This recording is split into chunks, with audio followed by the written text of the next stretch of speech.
sachez que sur cette terre, il y a des personnes qui ont fait allégeance à Satan, qui ont fait des pactes avec le diable, des personnes porteuses de démons, qui marchent avec des esprits impurs et qui sont au service de Satan avec comme but de détruire par la sexualité.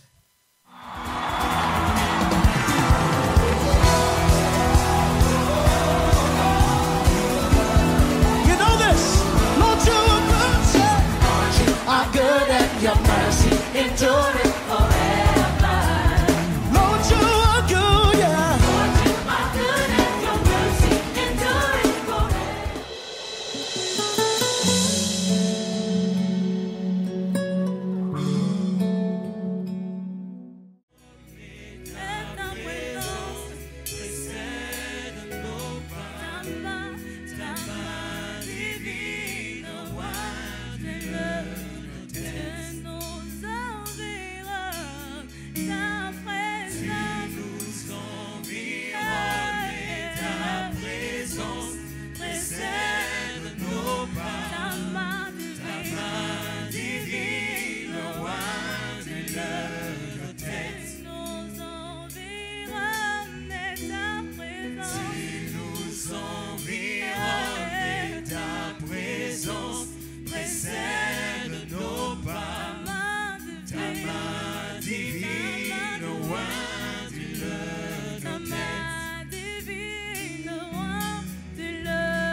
Aujourd'hui, je veux parler d'une seule chose qui est très très importante au sujet de l'occultisme, car nous sommes en train de parler des portes d'entrée des démons. Hier, je me suis entretenu avec vous sur la consommation des aliments et des boissons occultes qui ouvrent des portes des démons aux démons dans la vie des païens. Mais quand tu es chrétien, il faut prier. Mais si Dieu te révèle clairement de ne pas manger, de boire une chose, ne le fais pas, il ne faut pas tenter Dieu. Et j'ai parlé d'une boisson Monster, qui est une boisson énergisante, qu'il ne faut pas boire, car c'est une boisson clairement dédiée aux démons. Même la marque, le signe, les 3 barres là, c'est 666, c'est la griffe du diable. Et Monster, c'est un monstre comme on dit, c'est le monstre, c'est un démon. Aussi, j'ai parlé du port des talismans et des bijoux occultes.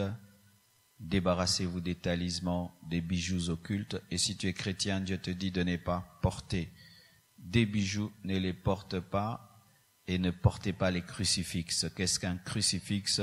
C'est lorsqu'il y a un bijou ou un bois avec un Jésus dessus. Dans l'église, on peut avoir une croix, mais pas avec Jésus dessus, parce que Jésus n'est plus à la croix. C'est une porte d'entrée d'un esprit de malédiction. Ne portez pas des crucifixes, c'est-à-dire des croix avec un Jésus dessus. Ce n'est pas la parole de Dieu, car il n'est plus à la croix. Nous avions parlé hier également des tatouages. Il ne faut pas vous tatouer. La Bible l'interdit dans Lévitique 19, verset 28. Il est écrit, vous ne ferez point d'incision dans votre chair pour un mort et vous n'imprimerez point des figures sur vous. Il y avait des coutumes démoniaques sataniques au temps d'Israël où quand quelqu'un mourait, les gens se scarifiaient. Si tu as perdu un membre de ta famille, tu te mets une incision. Tu as perdu 2 membres de famille, 2 incisions, 3 incisions selon le nombre des gens que tu as perdus. Certains pour s'en souvenir, mais c'était un culte démoniaque, un culte aux morts. Mais la Bible dit aussi, vous n'imprimerez point de figure sur vous. Et nous avions fini avec la sorcellerie et la culture ou la coutume sorcellérique comme porte d'entrée des démons. Et le Saint-Esprit nous avait dirigés à parler de 4 mariages que nous avons en Afrique, le mariage, la prédot, la dot, le civil, le religieux, qui appauvrit ceux qui appauvrissent les jeunes, qui entrent pauvres dans le mariage et deviennent une source de pauvreté pour la société. Et nous avons décidé d'être des nouveaux Congolais où nous allons enlever la prédot. Et la dot sera symbolique. Le mariage civil, juste l'essentiel. La leçon a changé. Le mariage civil, juste l'essentiel. Et au mariage religieux, évitez de faire une trop grande fête au-delà de vos moyens. Faites les choses simplement. La vraie vie n'est pas la fête. La vraie vie, c'est après la bénédiction. Amen. Parlons pour ce soir. Une autre porte occulte des démons, sont les relations intimes avec un agent du diable ou avec un démon. Parce qu'il y a des gens qui couchent aussi avec des démons dans les rituels démoniaques. Le démon, c'est vrai, ne peut pas prendre corps et marcher parmi les gens, mais par des rituels démoniaques d'invocation, des fois des esprits apparaissent pendant quelques minutes et couchent avec les personnes qui veulent avoir des pouvoirs sataniques. Et cela est une grande source de liens de possession satanique. Les relations intimes avec les agents des ténèbres et avec les esprits impurs. Nous allons lire la parole de Dieu dans 1 Corinthiens 6, verset 15. On peut y aller? 1 Corinthiens 6, verset 15. La Bible dit ceci. « Ne savez-vous pas que vos corps sont des membres de Christ ? Prendrai-je donc les membres de Christ pour en faire les membres d'une prostituée? Loin de là. Ne savez-vous pas que celui qui s'attache à la prostituée est un seul corps avec elle?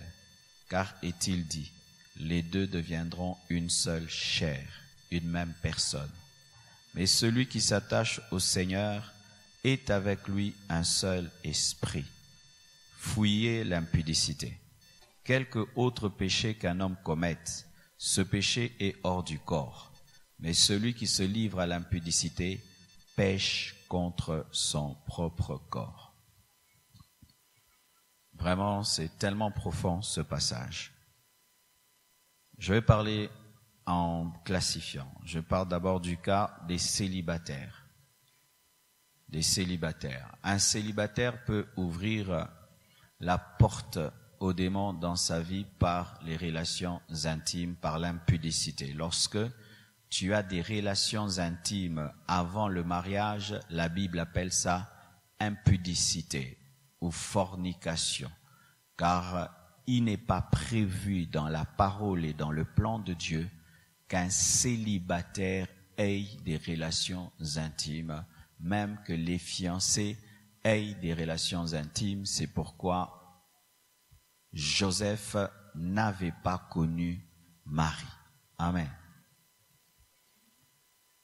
Nous sommes protégés tant que nous sommes dans la parole de Dieu. Une fois que tu brises la parole de Dieu, Dieu ne te protège pas. Ainsi, l'acte sexuel devient une porte d'entrée des démons. Comment? Paul le dit.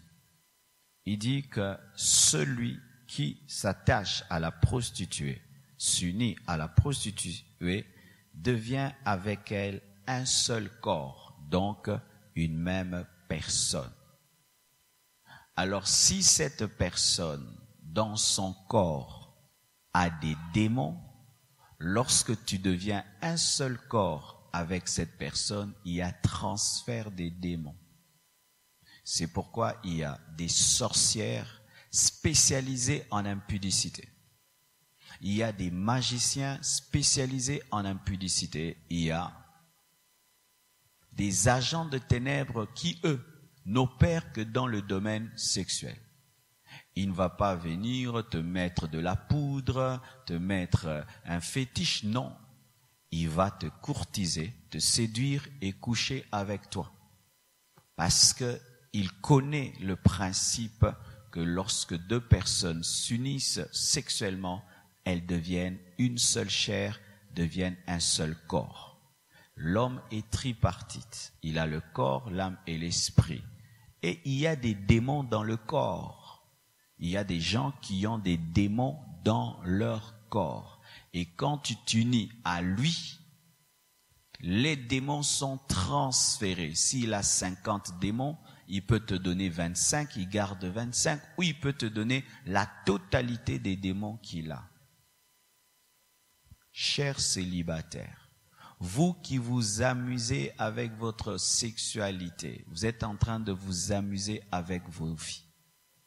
Car sachez que sur cette terre, il y a des personnes qui ont fait allégeance à Satan, qui ont fait des pactes avec le diable, des personnes porteuses de démons, qui marchent avec des esprits impurs et qui sont au service de Satan avec comme but de détruire par la sexualité. Un occultiste vient d'être attrapé en Europe et il s'est repenti. Vous savez ce qu'il fait? Il a dans son corps des asticots ou des nkusu en lingala. Et quand il couche avec une femme, il lui communique ces asticots-là. On m'a même envoyé la vidéo, mes frères, tu peux vomir cela. Avec qui tu couches? Tu couches avec qui? C'est ta femme? C'est ton mari? Celui avec qui tu partages ton corps? Il t'a épousé? Sachez, mes frères et sœurs, même si c'est un chrétien, il y a des chrétiens totalement libérés. Mais il y a des chrétiens aussi qui ont des problèmes spirituels. Nous devons le reconnaître. Lorsque même vous êtes des chrétiens, vous vous amusez à coucher avant le mariage, vous vous transmettez les démons. Vous transmettez les démons, vous vous transmettez les malédictions, vous vous transmettez des poids occultes et démoniaques. Quelqu'un dans sa famille, ils sont dans l'occultisme et dans la sorcellerie, il a des problèmes avec les démons qui le dérangent, et toi tu couches avec lui, il y aura transfert des combats, transfert des problèmes. C'est pourquoi il y a certains, depuis que tu t'es fiancé, ta vie est bloquée, parce que vous trichez dans les fiançailles. Vous trichez dans les fiançailles, et même si on vous attrape pas, la vie vous attrape. Vous savez, mes frères, ça sert à rien dans la vie chrétienne d'être hypocrite. Parce que les lois spirituelles existent. Tu triches en esprit, les lois spirituelles t'attrapent. Paul, l'apôtre de la grâce, qui avait une profonde révélation de la croix, reconnaît que lorsque quelqu'un couche avec une prostituée, devient un même corps avec elle, une même chair. Tu es devenu une même chair avec combien de personnes? Certains dans leur vie ont couché même avec 20 personnes, 40 personnes, 100 personnes. Ils s'en glorifient même. Tu as fait corps avec combien? Et on t'a transmis combien? Frère, tu n'as pas toujours besoin que je fasse un appel à la conversion. Quand tu entends la parole de Dieu, elle te touche et tu te rends compte que la vie que tu mènes est mauvaise, prends une décision pendant que je prêche de te repentir et de donner ta vie à Christ, car tu es en train de te détruire toi-même. Tu te détruis. Tu te suicides spirituellement. Avec qui tu couches, avec qui tu partages ton lit. Les célibataires n'ont pas le droit. Le monde nous dit qu'il faut essayer pour voir si ça marchera. Une femme n'est pas une Jeep que tu dois tester pour savoir si le 4x4 fonctionne. Et d'autres femmes aussi veulent tester pour savoir si l'homme fonctionne. Ces tests et ces essais vous permettent aussi de tester aussi les démons. Soyez chastes jusqu'au mariage. Je répète, soyez chastes jusqu'au mariage. Le monde spirituel existe. C'est pourquoi dans l'occultisme, la perversion sexuelle est parmi les priorités. Vous allez voir dans l'occultisme, il y a l'homosexualité, le lesbianisme, les incestes, les viols, la pédophilie. Pourquoi? Parce que les puissances des ténèbres se servent des péchés sexuels pour entrer dans les corps des gens. Sodome et Gomorrhe était une ville occulte. Dieu l'a brûlée. Satan se nourrit des péchés. Et il se nourrit des péchés sexuels.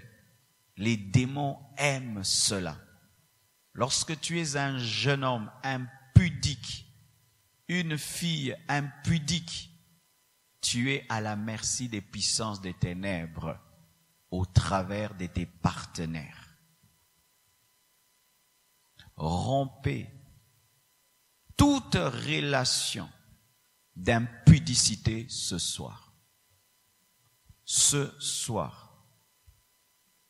Arrêtez ces choses d'écouter la parole et puis vous rentrez tel que vous êtes. Ce soir, arrête de coucher avec cet homme, avec cette femme qui ne t'a pas épousé, païenne ou chrétienne soit-elle. Arrêtez cela. Vous devenez un même corps. Vous partagez les démons. Vous vous transmettez. Les esprits impurs, vous vous infectez. Paraît-il en médecine que lorsque quelqu'un est sidéen, il couche avec un autre sidéen, le sida s'augmente encore. Ça fait encore des transferts et des transferts. Mon frère, tu as déjà assez de problèmes comme ça. Ma sœur, tu as déjà assez de problèmes comme ça pour que quelqu'un t'en ajoute encore. Mais d'autres pires. Après les relations intimes, tu dors et tu rêves, tu es dans l'eau, une sirène te cherche parce que tu avais couché avec une sirène. Certains ont vécu ça. Après les relations intimes, ils voient une sirène. Comment? Moi, j'ai pas accepté l'occultisme. Oh, t'as pas accepté.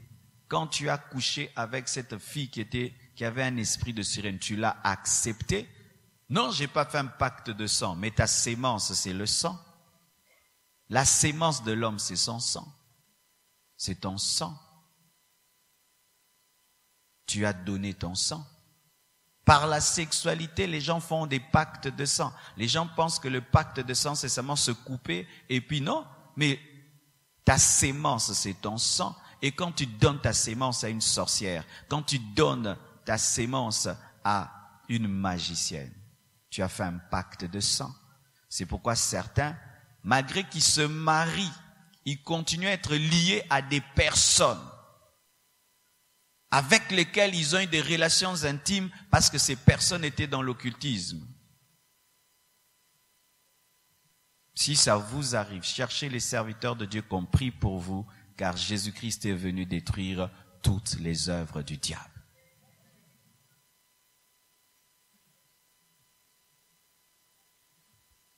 Un jour, une personne vient me dire, Elle a eu des relations intimes. Après avoir eu les relations intimes avec quelqu'un, elle s'est sentie vide. C'est-à-dire comme si elle est devenue comme une coquille vide. Tout ce qui était en elle est parti.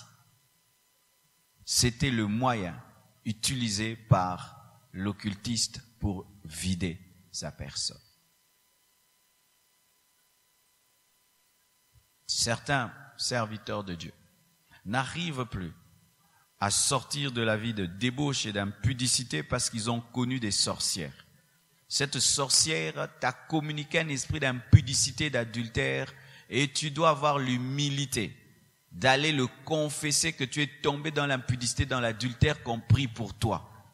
Et beaucoup d'hommes de Dieu, étant des orgueilleux que nous sommes, nous avons des problèmes spirituels parce que nous avons du mal à aller nous confesser. Et vraiment les fidèles, vous, que Dieu vous bénisse pour votre humilité. Et ainsi tu traînailles pendant 20 ans, 40 ans, un esprit d'impudicité, d'adultère que tu as attrapé en couchant avec une sorcière. Car ce n'est pas compréhensible que quelqu'un soit en train de prêcher, de servir Dieu, tout en étant impudique, adultère. La plupart des temps, c'est par des infections spirituelles contractées par des relations intimes avec des sorcières.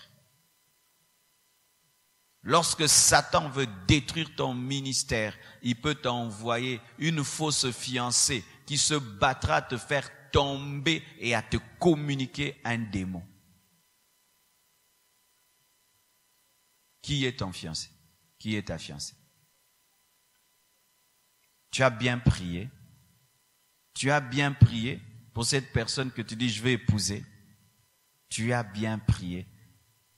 Et toute sa tendance, c'est te faire tomber, te faire tomber, te faire tomber, te faire tomber avec le mariage, te faire tomber, te faire tomber. Pourquoi? Pour t'injecter et t'infecter spirituellement et ainsi dévier ta destinée. Le cas des célibataires.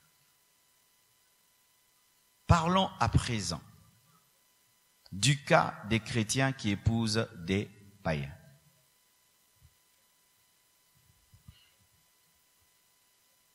Ça, c'est dans quel cas?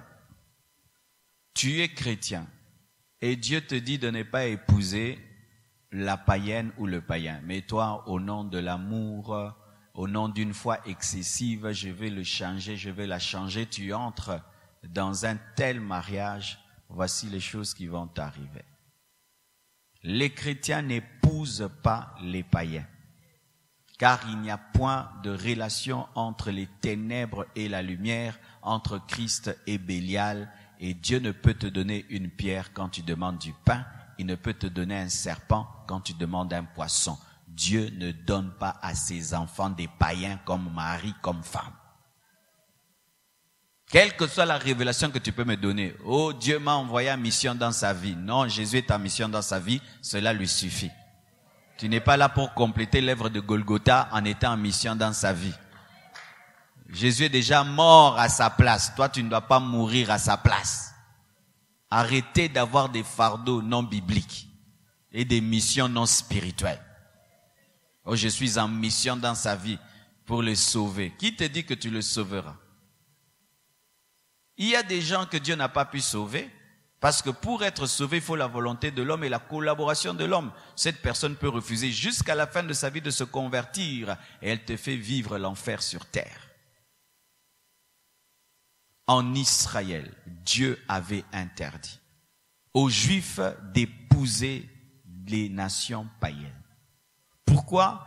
Parce que les nations païennes étaient idolâtres, priaient des démons, adoraient des démons, avaient des cultes des démons. Et Dieu évitait que par le mariage, Israël soit infecté par les idoles et ne soit séduit et puisse tomber dans l'idolâtrie. Donc Dieu préservait la spiritualité d'Israël en limitant le mariage contre les Juifs. Mais il y a quelqu'un de très sage qui a voulu être plus sage que Dieu. Voici ce qui lui est arrivé. Salomon, 1 Roi 11, verset 1 au verset 14. J'espère qu'aujourd'hui je ne me suis pas trompé. C'est 1 Roi 11, hein? Ok? 1 Roi 11, verset 1. La Bible dit, le roi Salomon aima beaucoup de femmes étrangères. Outre la fille de Pharaon. Pharaon était déjà un dieu, une idole, un sataniste, un magicien. Des Moabites. Les Moabites sont venus de quoi? De l'inceste entre Lot et ses filles. Des Ammonites qui sont venus quoi? De l'inceste entre Lot et ses fils. Des Édomites, ceux qui sont sortis d'Ésaü quand il s'est lié aux Cananéens. Des Sidoniens, des Étiennes, appartenant aux nations dont l'Éternel avait dit aux enfants d'Israël, vous n'irez point chez elles, et elles ne viendront point chez vous. Elles tourneraient certainement.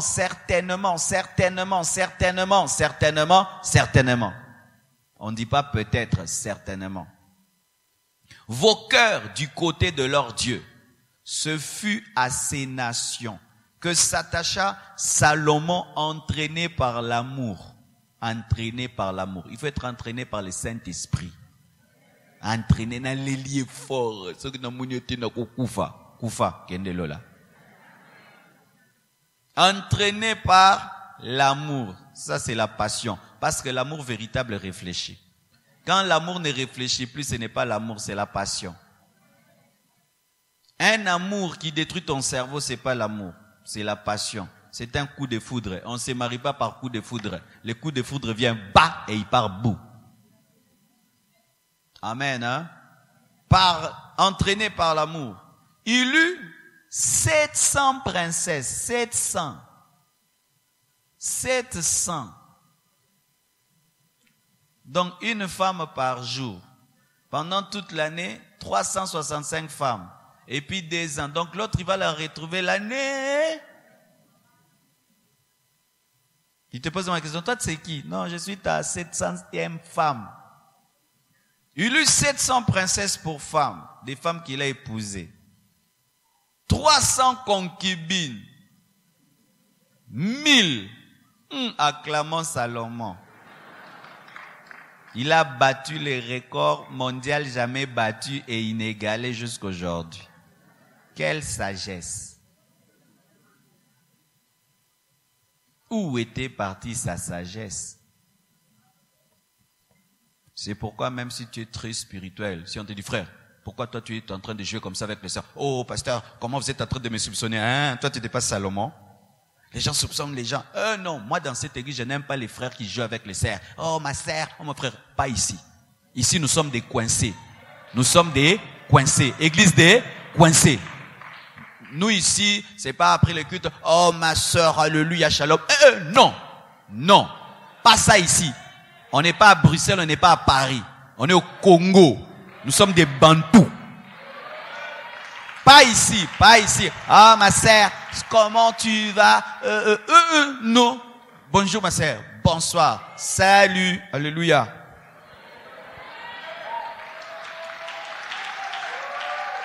Ici nous sommes une église des coincés. Non, on ne veut pas des gens cool ici. Vous allez couler en enfer. Cool. Moi les sœurs, ça me dit rien. Menteur que tu es. Ça te dit rien comment? Quand tu dis que les sœurs, ça te dit rien, tu insultes Dieu.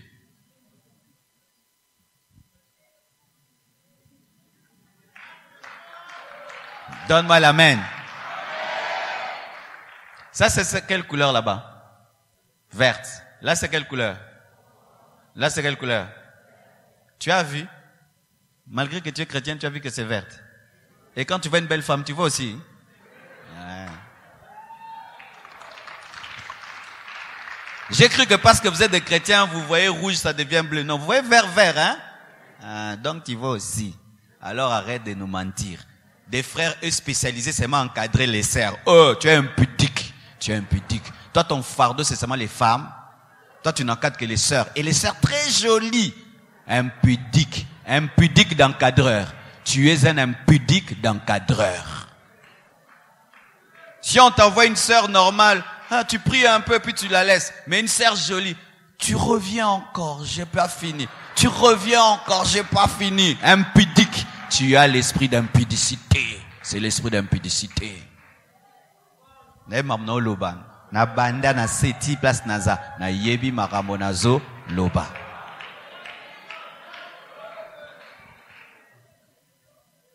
On veut pas ça. Des frères à sœurs. Toi c'est seulement les sœurs. Moi je supporte pas trop les frères impudiques. Et aussi des sœurs aussi qui ne supportent pas des sœurs, seulement les frères, sœurs impudiques. Des sœurs aussi comme ça. Trop le temps avec des frères, tout le temps. C'est ton fiancé? Non. C'est qui? On veut pas ça. Dites-nous clairement qu'est-ce qu'il y a. Qu'est-ce qu'il y a? C'est quoi? C'est ton ami? C'est qui? Dites-nous l'identité de votre relation. C'est quoi? Des frères papillons. Les papillons, sur cette fleur, sur cette fleur, sur cette fleur. Frère, tu as changé combien de fiancés dans cette église? Tu es un aventurier, hein? Un aventurier. Aventurier des frères. En une année, tu changes 12 fiancés. Une fiancée par mois. Tu es aventurier. Nous, on travaille pour gagner les âmes et toi, tu blesses les sœurs. Il y a des sœurs qui ont quitté cette église à cause de toi. Parce que quand on est blessé par amour, on part, on ne signale pas. Donc nous, on gagne les sœurs pour yodo, daka.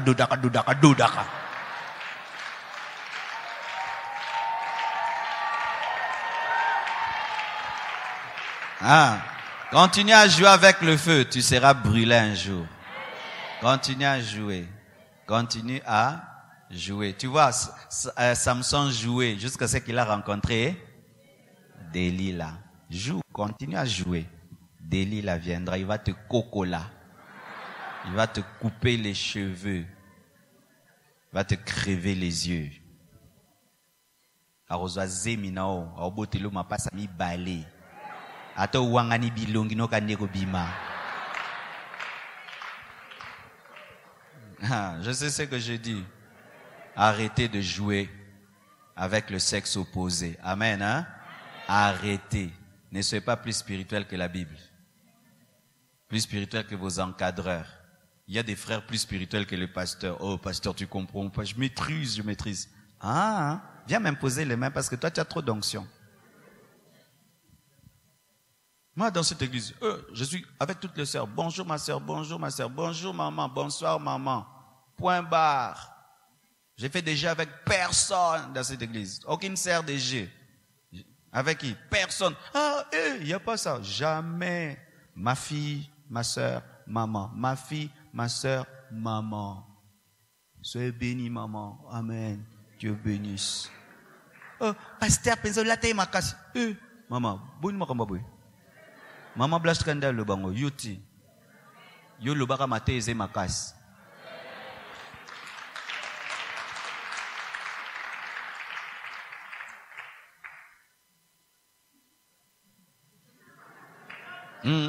Dis-moi, pasteur, tu as bien enseigné, tu as bien prêché. Ne me dis pas, j'ai bien concordé. Non. Laisse maman blanche le dire. Le frère peut me dire ça, mais les sœurs ne me dites pas ça. Vous dites-moi que j'ai bien enseigné. Tu as bien concordé, tu vois, avec la montre et les chaussures.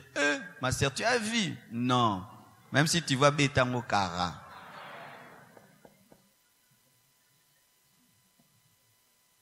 Pour aller au ciel, il faut être prudent. On fait des garde-fous pour les fous.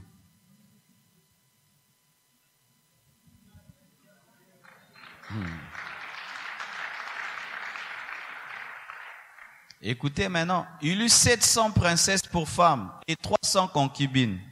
Et ces femmes détournèrent son cœur. Toutes ces femmes.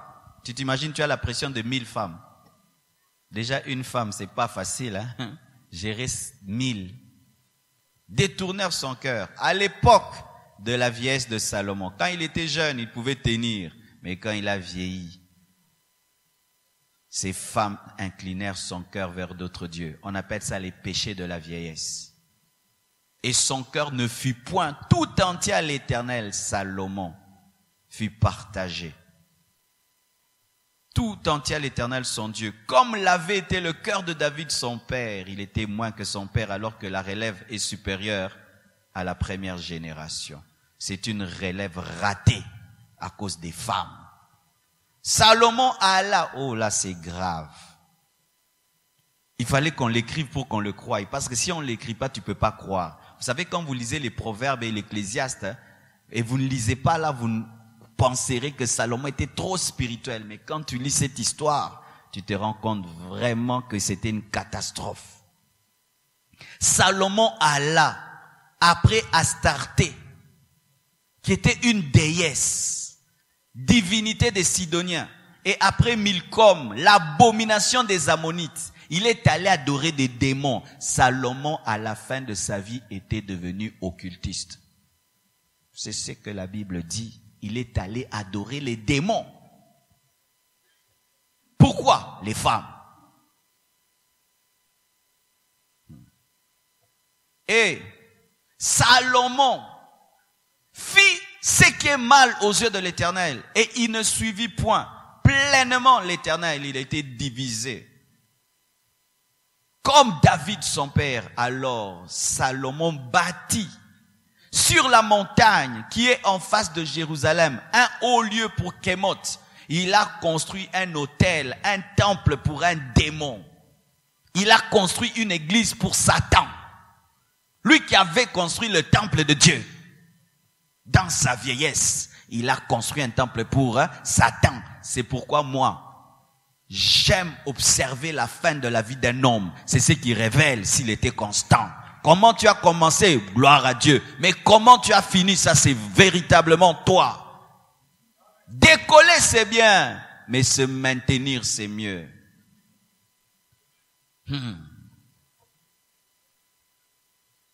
Et Salomon bâtit sur la montagne qui est en face de Jérusalem, défiant Dieu, un haut lieu pour Kémoth, l'abomination de Moab, et pour Moloch. Et je vous avais parlé de Moloch.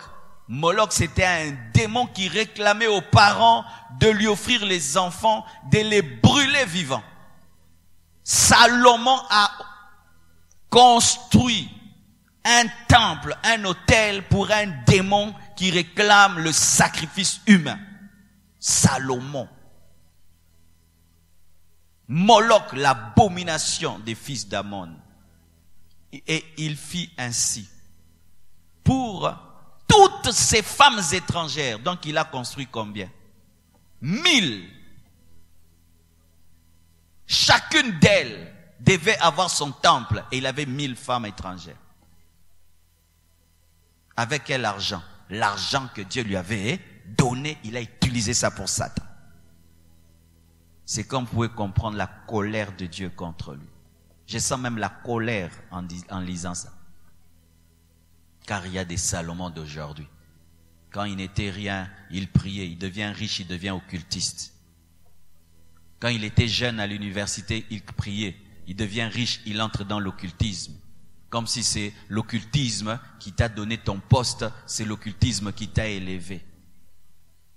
Quand il priait, il était étudiant, il était fidèle à Dieu. Quand il était pauvre, il était fidèle à sa femme. Quand il devient riche, il a plusieurs femmes. Et parmi ces femmes, des sorcières. Et il leur donne de l'argent même pour aller consulter des marabouts. Et il reçoit des marabouts. Lui qui, quand il n'était rien, était fidèle à sa femme et fidèle à Dieu. Mais dans la richesse, maintenant, il consulte des marabouts pour faire plaisir à la deuxième femme, à la troisième femme et au tiroir. C'est ce que Salomon a fait.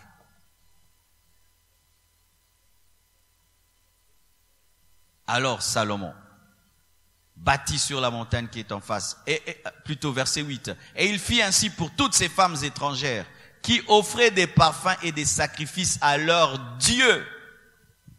L'Éternel fut irrité contre Salomon parce qu'il avait détourné son cœur de l'Éternel, le Dieu d'Israël, qui lui était apparu 2 fois. Salomon a eu 2 apparitions de l'Éternel. Il y a des gens qui sont morts, qui n'ont jamais eu une seule apparition. Mais malgré la grandeur de la révélation qu'il avait reçue, voilà qu'il tombe dans l'occultisme. C'est pourquoi, avec toutes les révélations que tu veux, si les choses que tu commences à faire commencent à contredire Dieu, je m'oppose à toi.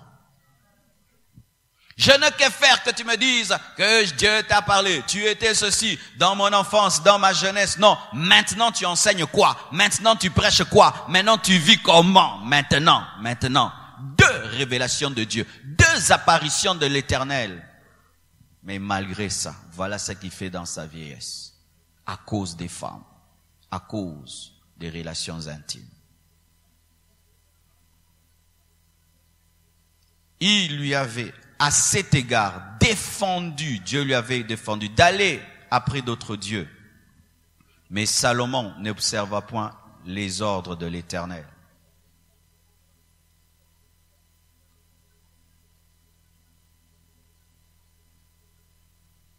Et l'Éternel dit à Salomon, puisque tu as agi de la sorte et que tu n'as point observé mon alliance et mes lois que je t'avais prescrites, je déchirerai le royaume de dessus toi et je le donnerai à ton serviteur, pas à ton fils, je le donnerai à ton serviteur. Seulement, je ne le ferai point pendant ta vie, pas à cause de toi, à cause de David. Donc Dieu trouve qu'il ne peut même plus traiter avec un vivant, il commence à traiter avec un mort. Tellement qu'il était devenu léger spirituellement, Dieu commence à agir pour David, pas pour lui. C'est seulement à cause de David ton père, c'est de la main de ton fils que je l'arracherai. Je n'arracherai cependant pas tout le royaume, je laisserai une tribu à ton fils à cause de David mon serviteur et à cause de Jérusalem que j'ai choisi. L'Éternel suscita un ennemi à Salomon, Hadad, l'Édomite, de la race royale d'Édom. C'est comme ça qu'on parle maintenant du schisme d'Israël, où on parle de Juda et d'Israël. C'est à cause de Salomon qu'Israël a été divisé en 2 et qu'il y avait le roi de Juda et le roi d'Israël. Et le serviteur a pris 11 tribus et le fils a eu une seule. Pourquoi? L'intimité, la sexualité a amené Salomon à adorer des faux dieux, a amené Salomon à l'occultisme.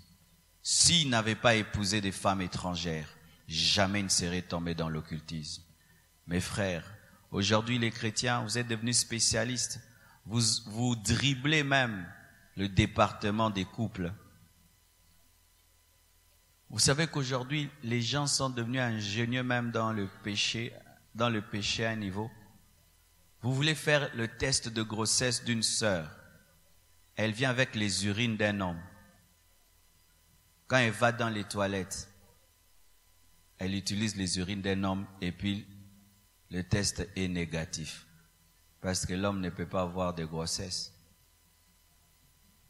Et aujourd'hui, le département des couples est obligé d'entrer dans les toilettes avec les sœurs pour les examens. Parce que si tu ne fais pas ça, elle peut venir avec les urines de son fiancé. Elle et son fiancé s'entendent de mentir à l'église qu'il n'y a pas de grossesse. Vous voyez le niveau du péché. Et des fois, vous-même, vous savez que cette sœur-ci, elle est païenne. Cet homme est païen. Et l'église ne va pas bénir notre mariage. Vous faites des semblants de conversion. Et on vous bénit. Tu aimes tellement cette fille. Et tu sais comment l'église fonctionne. Va te faire baptiser. Le baptême, la piscine ne va pas refuser le païen. Il va entrer aussi dans l'eau. Et quand il finit, il entre aux affermissements, il va entrer, il va entendre les affermissements.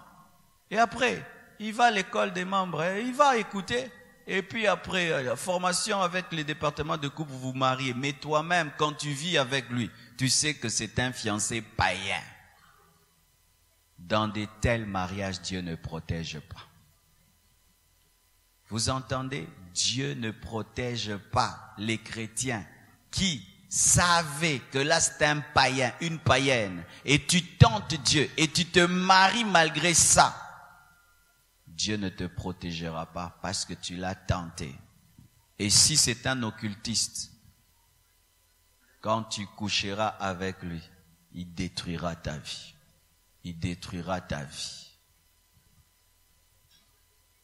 Qui est ton fiancé? Est-il chrétien? Réellement chrétien? Réellement né de nouveau comme toi? Ou tu lui prêtes la foi? Tu lui prêtes la conversion et la nouvelle naissance? C'est toi qui es devenu le Saint-Esprit qui crie dans son esprit « Abba Père ». Mais oui, pasteur, c'est un frère, il est bon, il est gentil. Non, la gentillesse n'est pas le fruit du Saint-Esprit. Les païens, il y a des païens bien éduqués.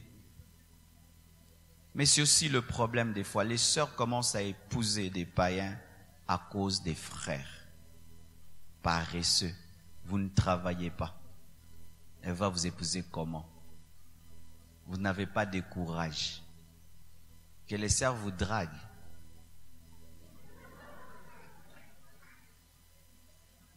Vous êtes paresseux. Le païen est courageux. Il est jeune déjà, il a sa maison. Il se bat dans la vie. Toi le frère là, mais le païen il est courageux. C'est ce qui tente les sœurs. Les frères ne sont pas romantiques. Au ballot. Mais le païen sait faire la cour. Oh, tu parles bien, tu souris bien. Nanana, nanana, nanana. Mes frères, cantique des cantiques.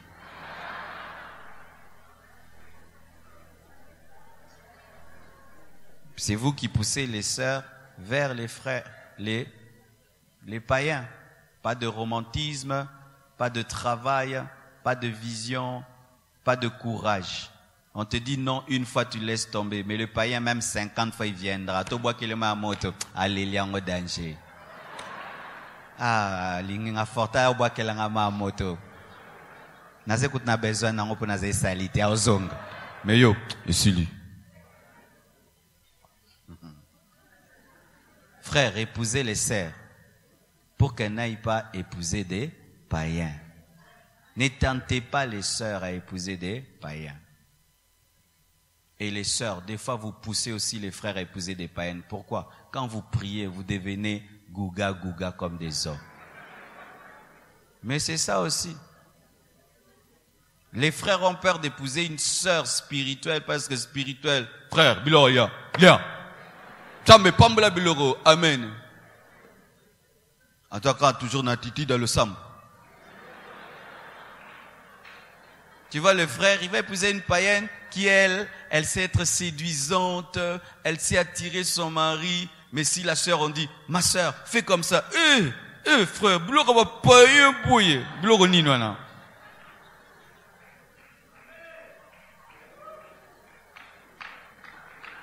Biloro ni non. C'est pourquoi les frères préfèrent épouser maintenant des païennes, parce que la païenne, elle garde sa féminité, elle est séduisante, même si elle est dans le mariage, elle fait toujours l'effort de séduire son mari, mais une sœur, si elle se marie, tout est accompli. Tu vois, une sœur, elle a 40 ans, mais une païenne, 40 ans, je suis jeune, mais une sœur, 40 ans, maman, maman, bolela ki maman pe awana ba église. Maman.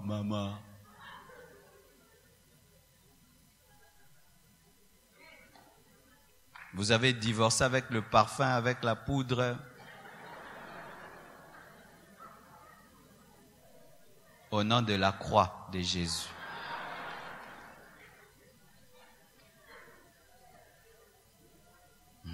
Pas de concordance quand vous vous habillez comme des garçons.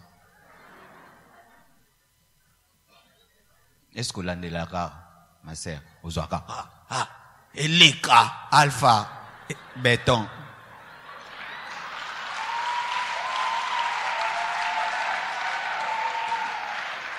Alors que dans ces jeunes, il y a un frère qui est en train de chercher. Mais il y a un mode alpha, béton. Noir. Faites-vous belle. Dites équilibre. Vous voyez maman Blanche, elle est alpha, mais tu sens bien quoi. Elle est un jeune, mais tu sens. Malgré les foulards, mais tu sens la présence. Il y a la jolibilité.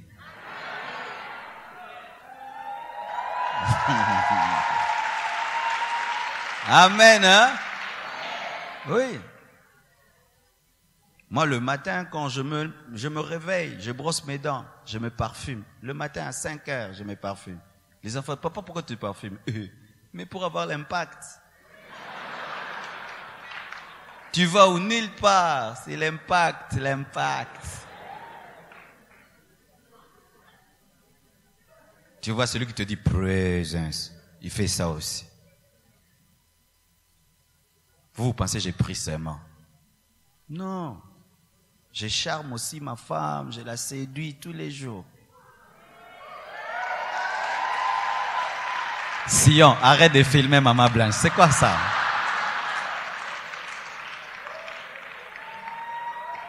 Amen.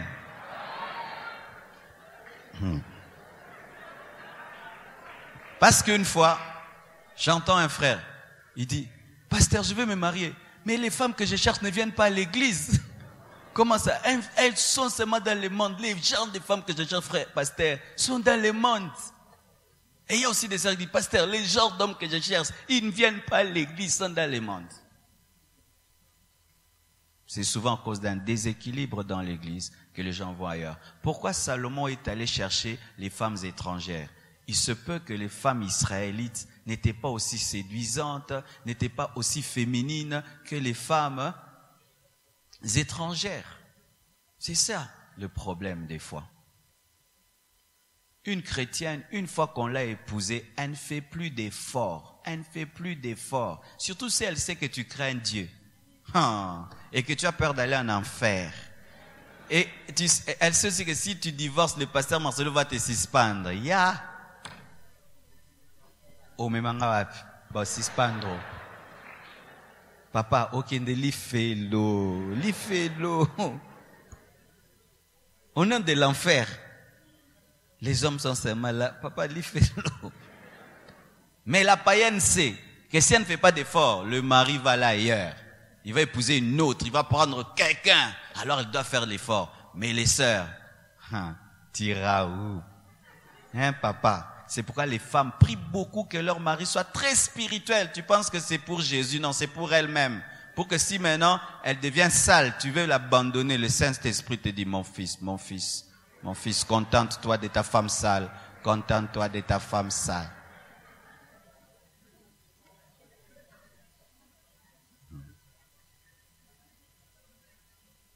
N'épousez pas des païens, malgré tout ce que j'ai dit. Amen. Et des fois, vous êtes paresseux. Tu vois cette païenne-là que tu envies. Et une chrétienne, épouse-la et transforme-la. Fais-en une marque déposée. Tu l'apprends à s'habiller, à parler. Le frère là dont tu ne veux pas parce qu'il est comme bizarre. Ma sœur, tu peux le tailler, le former. Tu l'apprends à s'habiller, à parler, à manger à table, à dire je t'aime, s'il te plaît, je t'en prie. Tu peux le former. Le problème, vous voulez des gens déjà faits, parfaits. Alors qu'une femme se forme, un homme se forme, tu peux le faire devenir. Ne soyez pas paresseux. Sinon, vous aurez les produits finis de Satan. Amen. Hein? Évoluons. Le troisième cas, ça c'est pour les mariés qui me suivent.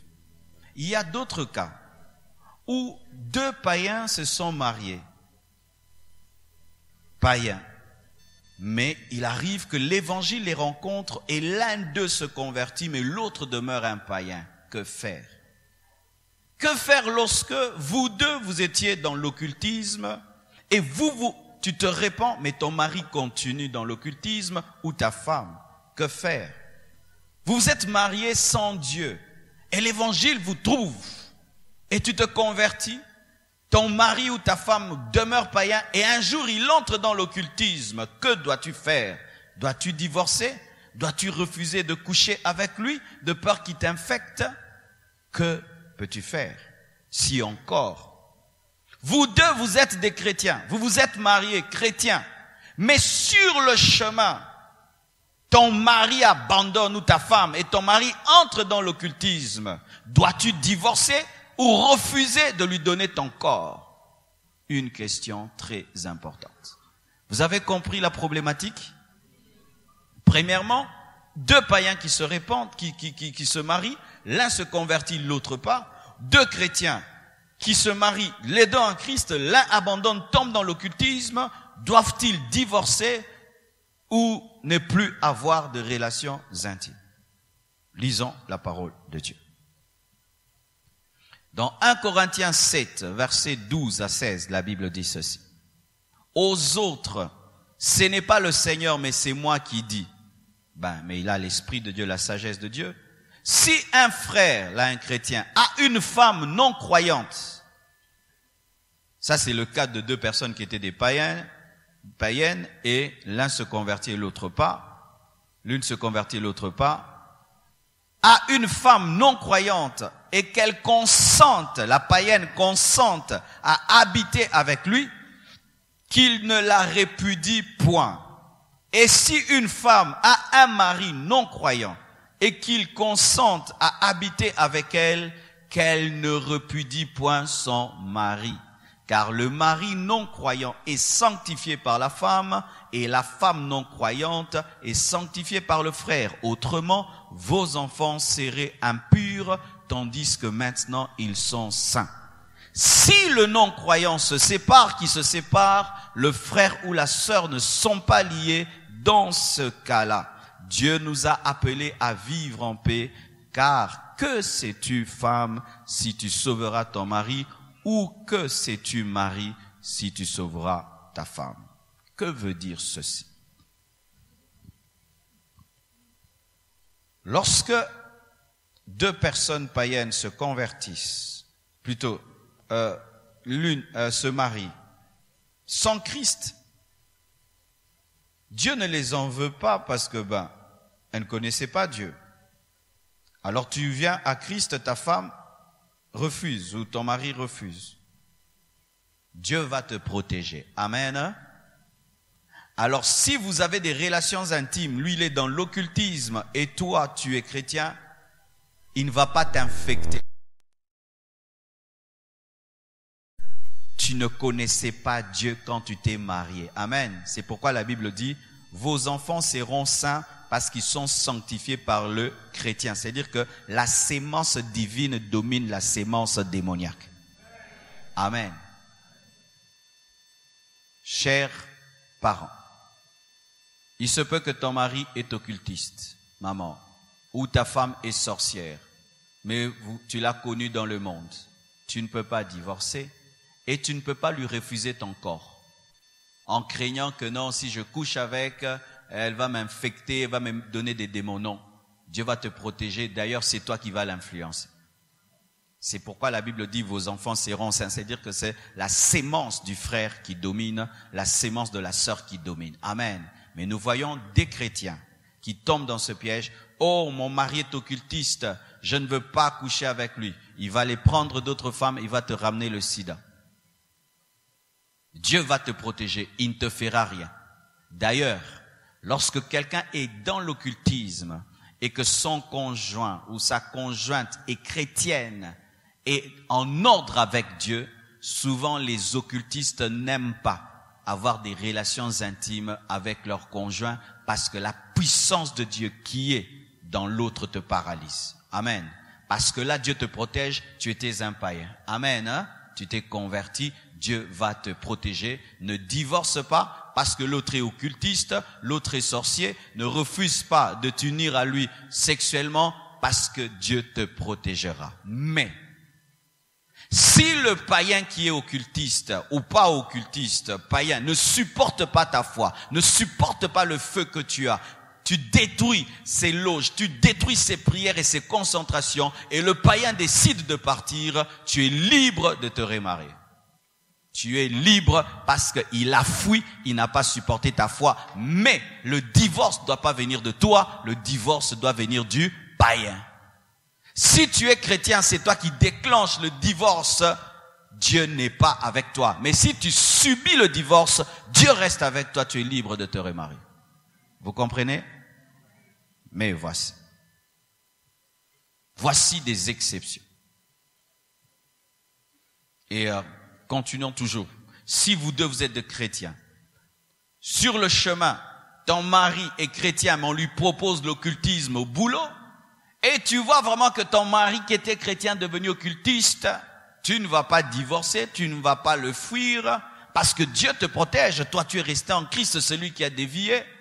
Et même si tu t'unis à lui, c'est toi qui vas le paralyser, il ne va pas t'anéantir. Mais si ton mari qui a abandonné Dieu ne supporte plus d'avoir une sœur en Christ et va épouser une païenne pour que son occultisme marche, tu es libre. Parce qu'il est aussi considéré comme un infidèle. Amen. Hein? Il est un infidèle et la Bible dit que Dieu nous appelle à vivre dans la paix. Tu es libre. Mais pourquoi Dieu dit de rester à côté?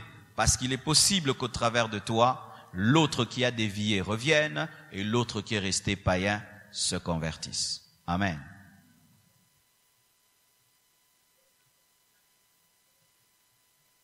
Voici, pour terminer.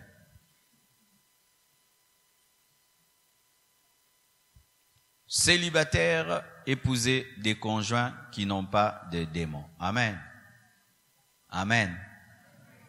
C'est pourquoi dans les fiançailles, ne parlez pas que des couleurs rouges, couleurs bleues, tu as mangé quoi? Mais Dieu le sait, vous avez des démons? Vous avez combien? Parce qu'il y a des gens qui sont accompagnés. Quand tu l'épouses, tu ne l'as pas seulement épousé lui, tu as épousé lui et ses démons. Des personnes accompagnées. Moi, pesa baye, bango nyonso. Tango la le monde pesa mutu mo pe ala li pembe na bino. Nini oye bate que naza mari de nuit naza la kana 10 ans. Souvent les gens dans les fiançailles ne se posent pas les questions profondes parce que ça dérange. Il faut dire non, comment ça va? Oui, je vais t'épouser tout, mais tu as des maris de nuit? Tu as des femmes de nuit? Souvent vous ne posez pas de telles questions. Vrai ou faux? Après vous avez des problèmes de stérilité et puis vous dormez jamais, vous n'avez de l'intimité parce que les maris de nuit s'opposent à l'intimité parce que vous ne posez jamais de telles questions. Posez jamais de telles questions. Qu'est-ce qui t'arrive? Non, moi la nuit, vraiment il y a des esprits qui me parlent. Jamais vous ne parlez de ça. Parlez de ça aussi. Quand vous êtes fiancé, parlez. Tu es normal, bien. Naza normal du lundi jusqu'au samedi, mais dimanche, bilomo buena monaka. Alors,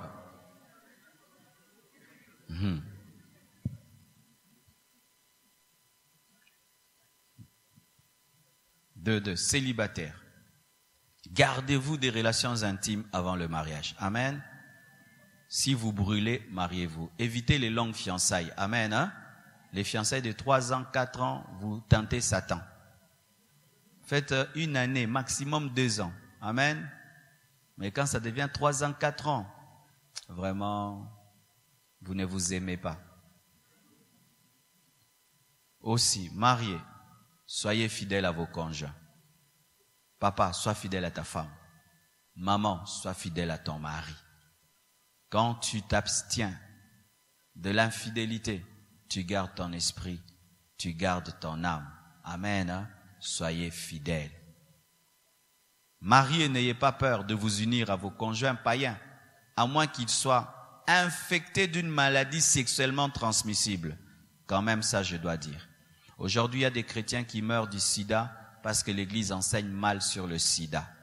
Voici ma doctrine sur le sida. On n'est pas en train de parler du sida, mais je dois en parler comme je parle de ces choses. Moi, je crois ceci. Lorsque un chrétien a un conjoint coureur de jupons ou une conjointe dépravée, si tu n'es pas sûr de la séropositivité ou la sérologie de ton conjoint, tu dois lui exiger de faire les examens. Parce que vous risquez, vous deux, vous mourrez et vous laissez des orphelins. Et si il s'avère qu'il est séropositif, eh ben, tu n'es pas obligé de mourir, n'est-ce pas? Là, vous causez seulement. Pour ce qui est du préservatif, pour ma part, dans ce cas-là, je ne dis pas aux gens de ne pas l'utiliser parce que des fois, les églises aussi, on a peur de parler des vrais problèmes alors que les fidèles ont des vrais problèmes. On n'a pas de verset biblique contre le préservatif. Amen. Hein? Le préservatif est mauvais pour les païens, plutôt pour les célibataires. Amen.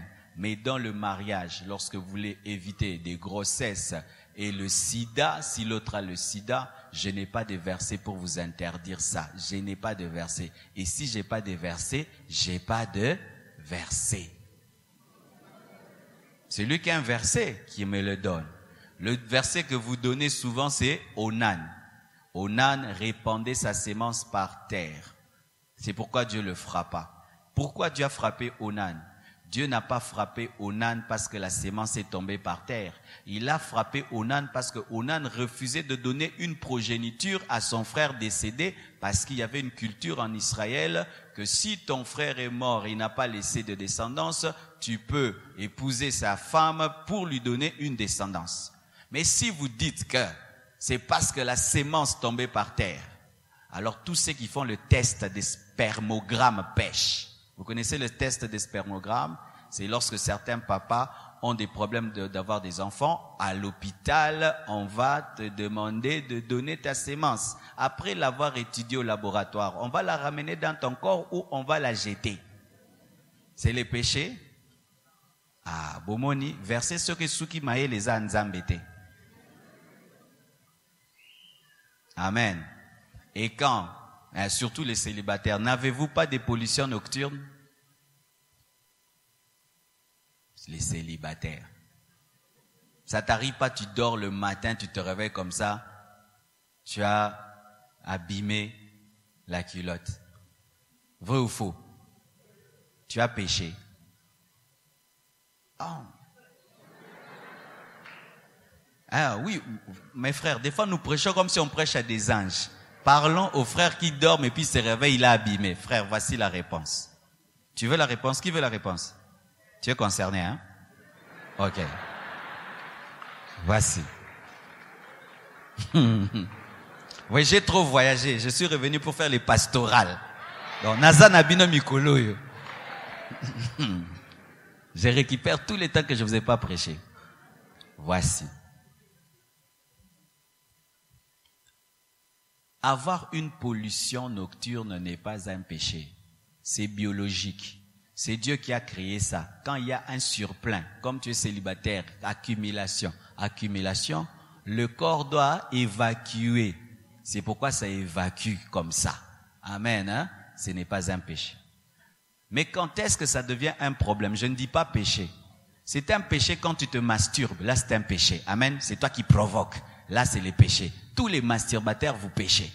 Masturbataire, tu pêches. Parce que c'est toi qui provoques. Mais, si maintenant, lundi, tu as une pollution nocturne, mardi, mercredi, jeudi, là maintenant tu as un problème spirituel. Amen. Parce que biologiquement, la pollution nocturne ne se fait pas régulièrement. Mais si toi c'est chaque fois, et accompagné des rêves érotiques, il se peut que tu as une femme de nuit, alors il faut qu'on prie pour toi. Amen. Hein? Alors pour ceux qui donnent ce verset-là, pour s'opposer au préservatif, ce n'est pas le verset qu'il faut. Il faut trouver un autre. Mais moi, jusque-là, je ne l'ai pas encore trouvé. Amen. Mais si, dans votre couple, vous n'êtes pas convaincu d'utiliser le préservatif pour espacer les naissances, n'utilisez pas ça. Parce que la Bible dit que tout ce qui n'est pas le produit d'une conviction est un péché. Maintenant, utilisez seulement les méthodes naturelles, c'est-à-dire tu étudies le cycle de ta femme et pendant qu'elle est en période d'ovulation, de fécondation, tu ne la touches pas, tu te maîtrises, tu te concentres, tu pries beaucoup, tu jeûnes beaucoup. Amen, hein?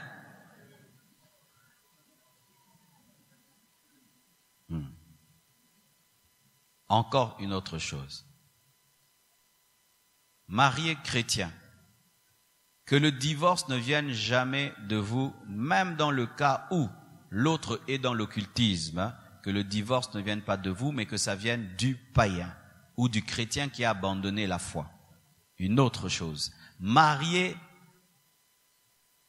vous ne pouvez divorcer que si l'autre vous dit ceci, pour que nous restions dans le mariage, tu dois faire le pacte avec Satan. Ah, là, ça devient autre chose. Amen. Hein?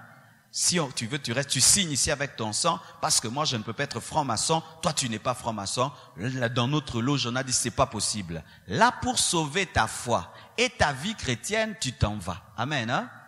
Ou si l'autre dit que nous devons nous entendre pour tuer notre fils aîné. Ah, je ne peux pas le tuer seul. Il faut que toi aussi tu participes. Là, ça devient autre chose. Amen, hein? Une autre chose. Si dans votre maison, il y a une loge, ma sœur ou mon frère, tu as le droit d'entrer dans la chambre et prier contre ça et détruire cela. Amen, hein? Parce que c'est aussi ta maison. Amen. Ou ton mari te dit, n'entrez jamais dans cette chambre-là. N'entrez jamais dans cette chambre-là. Si tu seras folle. Ouvre, prie, détruis ça. Parce que c'est ta maison. Amen, hein? Genèse 19, versets 12 à 17. Notre dernier passage pour terminer. C'est l'histoire de Lot. Genèse 19, verset 12. La Bible dit, les hommes dirent à Lot, c'était les anges, qui as-tu encore ici? Gendre, gendre c'est celui qui épouse ta fille. Fils et fille, et tous ceux qui t'appartiennent dans la ville, fais-les sortir de ce lieu, car nous allons détruire ce lieu, parce que le cri contre ses habitants est grand devant l'Éternel. L'Éternel nous a envoyés pour le détruire. Lot sortit et parla à ses gendres, c'est-à-dire ceux qui avaient épousé ses filles, qui avaient pris ses filles. Levez-vous, dit-il, sortez de ce lieu, car l'Éternel va détruire la ville. Mais aux yeux de ses gendres qui étaient des sodomites, il parut plaisanter. Dès l'aube du jour, les anges insistèrent auprès de Lot en disant, lève-toi, prends ta femme et tes 2 filles qui se trouvent ici, de peur que tu ne périsses dans la ruine de la ville. Et comme il tardait, les hommes le saisirent par la main, lui, sa femme et ses 2 filles, pas les gendres, car l'Éternel voulait l'épargner. Ils l'amenèrent et le laissèrent hors de la ville. Là, nous voyons quoi? Les gendres sont restés à Sodome et Gomorrhe parce qu'ils ont refusé d'entrer dans la spiritualité de leurs femmes. Ils sont morts dans le feu de Sodome et Gomorrhe et les filles de Lot ont été ainsi séparées. Donc il y a eu un divorce entre les gendres de Lot et ses filles pour des raisons spirituelles. Ils ont refusé et elles étaient libres. Mais malheur à ça, après ils ont commis un péché, elles ont enivré leur père, ont couché avec leur père et ont engendré les Ammonites et les Moabites. Que Dieu vous bénisse abondamment.